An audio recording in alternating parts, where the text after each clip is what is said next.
the following county: Beaver, Pennsylvania.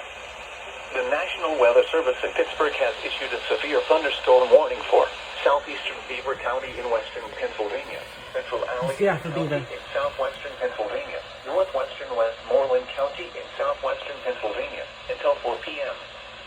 At 3:25 p.m., severe thunderstorms were located along a line extending from McCandless Township to near Imperial, moving east at 40 miles per hour. Hazard: wind gusts to 60 miles per hour.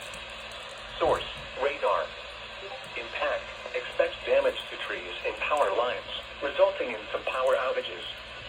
Locations impacted include Pittsburgh, Penn Hills, Ross Township, McCandless Township, Monroeville, Moon Township, Franklin Park, Shaler Township, Plum, West Mifflin, Northside Pittsburgh, Baldwin. This includes the following highways: Pennsylvania Turnpike between mile markers 39 and 57. Interstate 79 in Pennsylvania between mile markers 59 and 74. Interstate 376 in Pennsylvania between mile markers 48 and 84. These storms have a history of producing damaging wind gusts.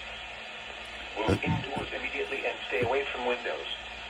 Please report severe weather by calling 412-262-1988, posting to the National Weather Service Pittsburgh Facebook page, or using Twitter at NWS